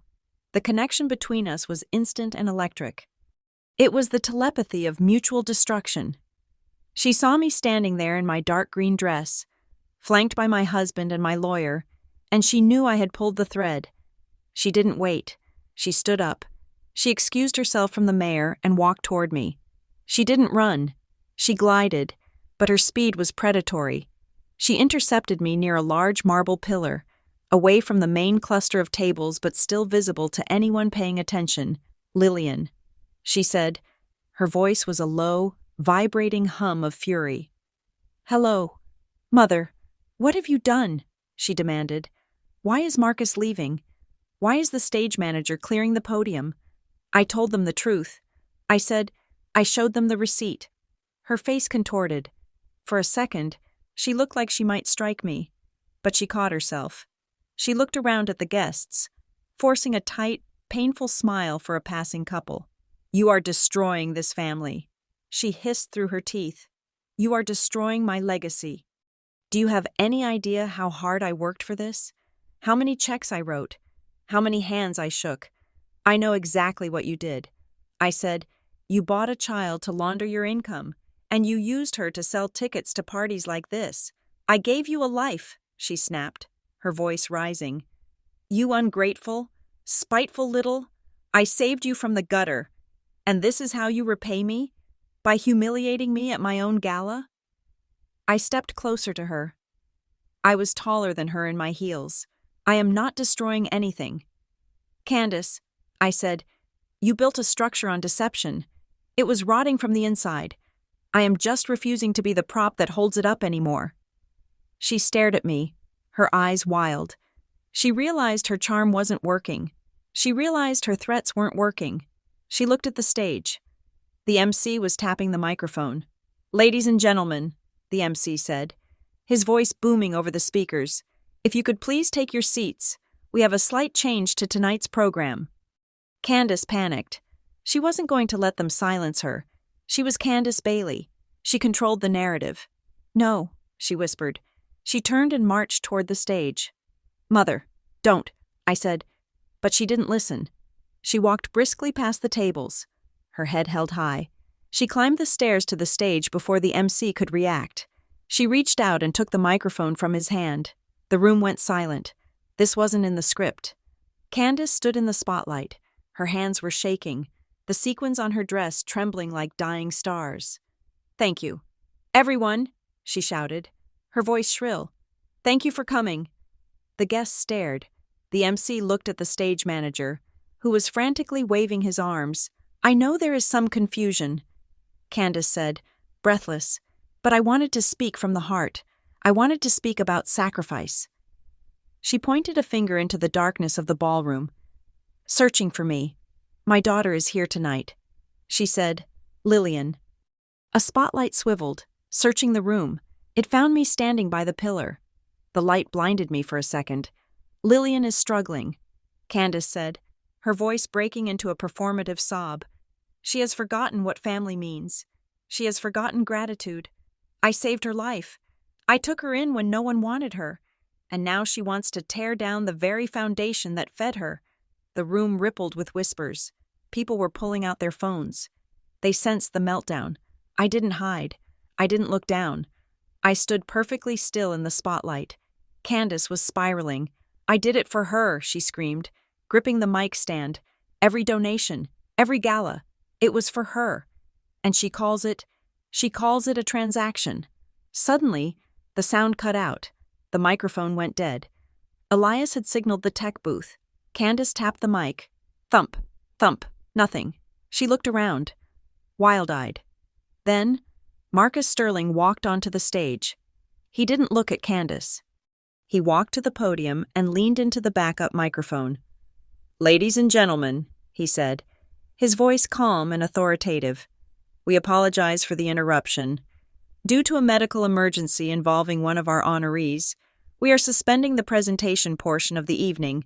Please enjoy your dessert. He gestured to two security guards who had appeared at the edge of the stage. They didn't touch Candace.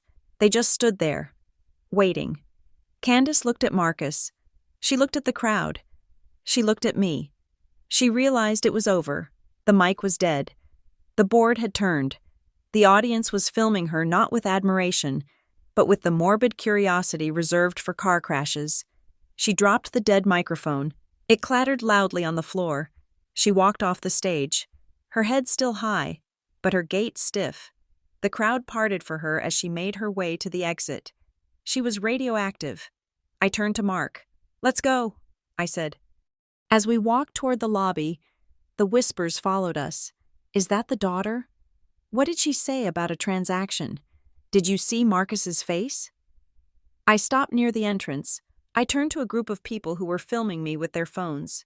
I didn't cry. I didn't scream. I looked directly into the camera lens of the nearest phone. "My name is Lillian," I said clearly. My adoption was not a charity case. It was a tax strategy used to fund a lifestyle. I was a dependent placement for the Bright Harbor Children's Fund. Tonight, I am taking my name back from the ledger. That is all. I turned and walked away. We made it to the valet stand outside. The night air was thick and humid, smelling of rain and asphalt. I was shaking now. The adrenaline was leaving my body, replaced by a deep, bone-weary exhaustion. Lillian. I turned. Candace was standing in the shadows of the portico. She wasn't surrounded by her admirers. She was alone. Her gold dress looked garish under the sodium streetlights. She walked over to me.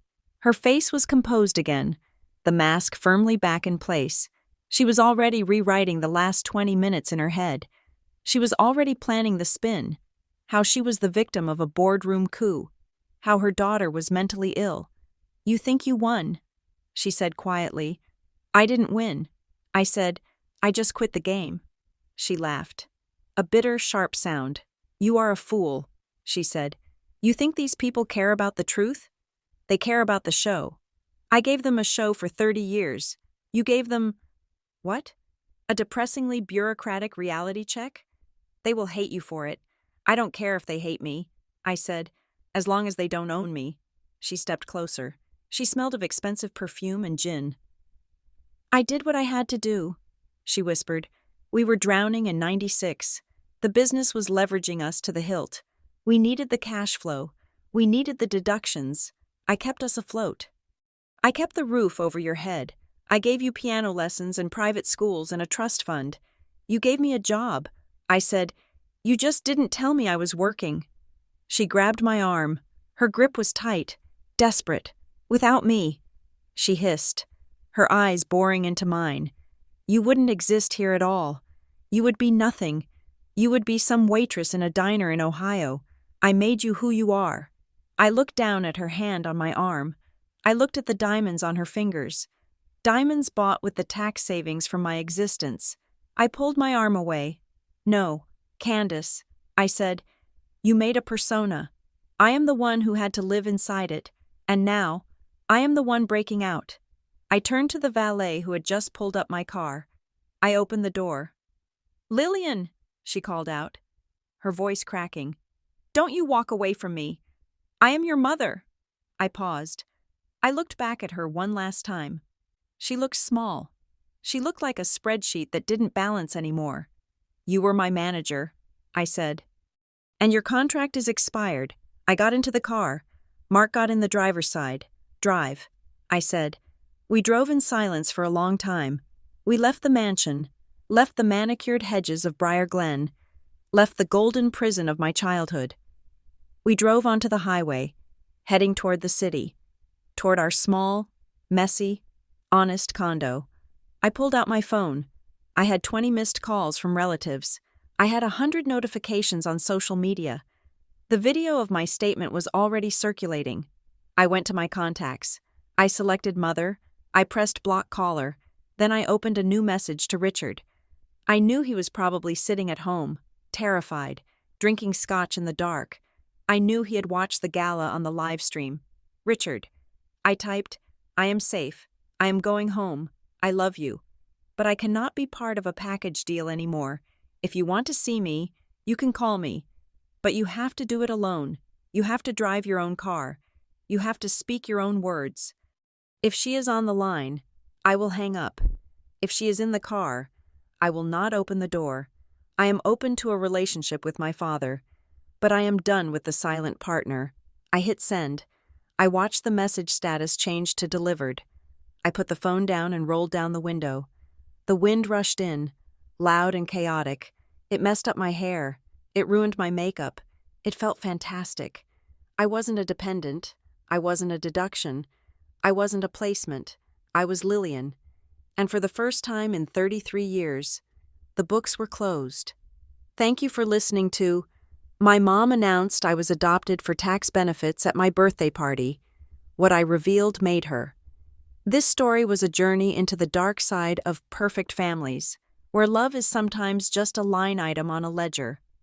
I hope it made you think about the narratives we are sold and the truths that hide behind the glossy photos. I would love to hear your thoughts in the comments. Where are you listening from?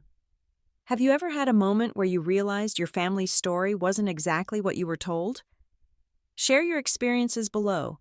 I read every single one. If you enjoyed this story and want more deep, realistic dramas about family secrets and revenge, please make sure to subscribe to the Revenge Stories channel and hit that notification bell so you never miss a part. Until next time, remember, sometimes the truth is the only inheritance that matters. Stay safe and keep digging.